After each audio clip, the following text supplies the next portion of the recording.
भारत की कुंडली से क्या यह पता चलता है कि जेन ज़ी दोबारा आंदोलन करेगी कि नहीं? भारत की कुंडली में इस समय दशा चल रही है मंगल में, राहु में, बुध में, चंद्रमा की, और 15 अगस्त से सूक्ष्म दशा हो जाएगी मंगल की। मंगल राहु बुध मंगल, यह स्थिति नहीं दिखाती कि भारत में फिर से जेन ज़ी कोई दूसरा प्रदर्शन कर पाएगी। लेकिन 12 सितंबर से जो दशा शुरू हो रही है वो है मंगल में, राहु में, केतु की, और यह केतु सप्तम भाव में बैठे हैं जो वॉर को दिखाते हैं। और यह वॉर का दिखाना यह दिखाता है कि शायद भारत की पड़ोसी देश पाकिस्तान से फिर से एक छोटी सी वॉर झड़प हो सकती है, जिसमें भारत अपना खोया हुआ पीओके का हिस्सा वापस प्राप्त कर ले। और अगर हम और सूक्ष्म रूप से अवलोकन करें तो यह पीरियड निकल के आता है 3 दिसंबर से 10 दिसंबर के बीच, जिसमें भारत अवश्य ही अपना पीओके वापस ले लेगा। तो उम्मीद बनाए रखिए, आशा रखिए कि भारत जल्दी ही अपने पूर्ण कश्मीर को प्राप्त कर लेगा। भारत की कुंडली में देखें तो कर्क राशि में ही चंद्रमा, बुध, शुक्र, शनि और सूर्य बैठे हैं, और कर्क के बृहस्पति ने इन सबको एक्टिवेट कर दिया, तीसरे घर को। और शनि मीन राशि से भारत के लगन यानी वृषभ राशि को एक्टिवेट कर रहे थे, और शनि 11वें घर से पंचम भाव को भी देख रहे हैं।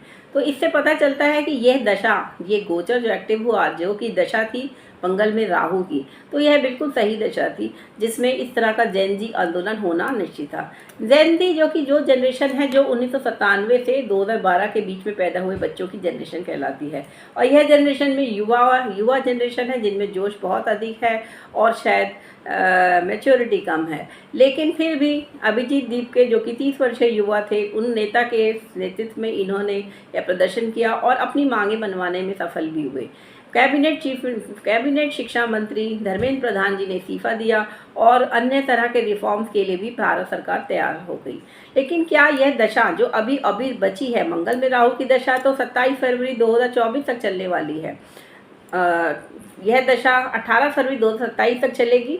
और मंगल में राहु में अगर इस समय हम प्रत्यंतर देखें तो वह बुध का चल रहा है, जो कि 19 जुलाई से 12 सितंबर तक का है।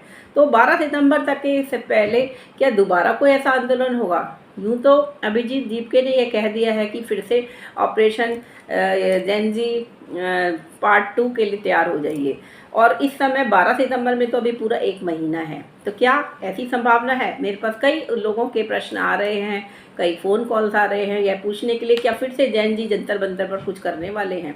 तो अगर हम भारत की कुंडली में देखें तो यह स्थिति दिखाती है कि मंगल में राहु की दशा न केवल जेन ज़ी को तो एक्टिवेट कर ही रही है, लेकिन क्या यह स्थिति युद्ध की भी स्थिति है? तो अगर मैं युद्ध के लिए देखूं तो युद्ध किसी भी देश की कुंडली में तब होता है जब वह सप्तमेश की दशा हो या सप्तम को देखते हुए ग्रह की दशा हो। मंगल में राहु की दशा भारत की कुंडली में दिखा रही है कि राहु तो बैठे ही लगन में है और मंगल सप्तमेश है। अगर मंगल में राहु में मैं देखूं तो आने वाले दिसंबर में, यानी 3 दिसंबर से 10 दिसंबर के बीच का जो समय है, तब एक युद्ध की संभावना भारत में दिखती है। और यह युद्ध किसके साथ हो सकता है? भारत के पड़ोसी देशों के साथ। क्यों? क्योंकि गुरु का इस समय गोचर तीसरे घर में हो रहा है, जो कि पड़ोसी देश को दिखाता है, और शनि भी लगन को एक्टिवेट कर रहे हैं। और मंगल में राहु में उस समय दशा भी होगी शुक्र की, जो कि 7 दिसंबर को सूर्य में परिवर्तित हो जाएगी प्रत्यंतर। मंगल में राहु में शुक्र 4 अक्टूबर से 7 दिसंबर के बीच है। और अगर मैं मंगल में राहु में शुक्र, जो कि लग्नेश की प्रत्यंतर दशा है, उसको और बाइफरकेट करें तो यह दशा बनती है दिसंबर के आखिरी महीने में बनती है 3 दिसंबर से, मंगल में राहु में शुक्र में केतु सप्तम भाव में बैठे हैं, और यह 3 दिसंबर से 7 दिसंबर के बीच युद्ध देने में सक्षम है। अब आप बोलेंगे कि दिसंबर का ही महीना हम क्यों देख रहे हैं युद्ध के लिए, क्या युद्ध उससे पहले नहीं हो सकता? तो इसके लिए मैं आपको बताऊं कि ये दशा हमने निकाली है। अगर मैं पूर्णिमा पक्ष की कुंडली निकालूं, जो कि बनती है 24 नवंबर 2026 की रात्रि 8:23:55 की, यह कुंडली पूर्णिमा पक्ष की जो कुंडली है यह दिखा रही है कि मिथुन लगन की कुंडली है, और यहाँ केंद्र में सिर्फ शनि 10वें घर में बैठे हैं मीन में, चंद्रमा वृषभ के उच्च के हैं, और केतु जुपिटर और मंगल बैठे हैं तीसरे घर में, शुक्र बुध की युति सब पंचम भाव पे है, सूर्य छठे में, और राहु हैं 11 कुंभ राशि में 9वें भाव में। यह तिथि एक ऐसी तिथि है जब सभी ग्रह एक्टिवेट हो रहे हैं, तीसरे घर को एक्टिवेट कर रहे हैं, जो कि पड़ोसी देश को दिखाता है। पड़ोसी देश में भारत का पाकिस्तान के साथ ऑलरेडी लास्ट ईयर सिंदूर, ऑपरेशन सिंदूर में झड़प हुई थी और फिर नवंबर में भी काफ़ी सारा विस्फोट यहाँ दिल्ली में मिला था। तो इससे यह दिख रहा है कि पीओके को वापस लाने की जो भारत की प्रक्रिया है उसमें तेज़ी आती हुई दिख रही है और इधर से पाकिस्तान में भी बलूचिस्तान अपनी आज़ादी के लिए तैयार खड़ा है।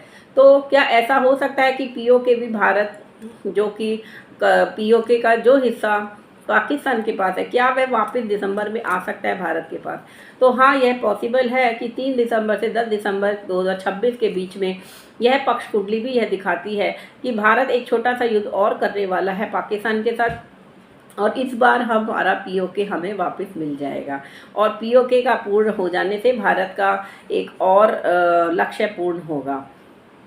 इसके साथ ही अगर हम भारत की कुंडली में दशा और देखें कि भारतीय स्वतंत्र भारत की कुंडली क्या कह रही है, तो स्वतंत्र भारत की कुंडली में मंगल में, राहु में, शुक्र में केतु आएगा और केतु का प्रत्यंतर सिर्फ 3 से 7 दिसंबर तक का है और इस समय केतु, क्योंकि सप्तम का केतु युद्ध देने में सक्षम है और नवांश में भी एक केतु बैठा है चंद्रमा के साथ छठे घर में, लड़ाई के घर में, और इसके ऊपर दृष्टि और किसी ग्रह की नहीं है, तो यह चंद्रमा को दिखा रहा है। और साथ में अगर हम देखें तो मंगल में राहु को भी देखें तो मंगल नवांश में भारत की कुंडली में 10वें घर में है और राहु 12वें घर में दिखा रहे हैं। तो कई तरह का लॉस तो हो ही रहा है, लेकिन युद्ध के साथ कुछ वापस गेन होने की भी स्थिति दिखती है, क्योंकि नवांश में शुक्र जो है, जो कि प्रत्यंतर दशानाथ है, वह 11वें घर के स्वामी शनि के साथ 11वें घर में ही बैठे हैं।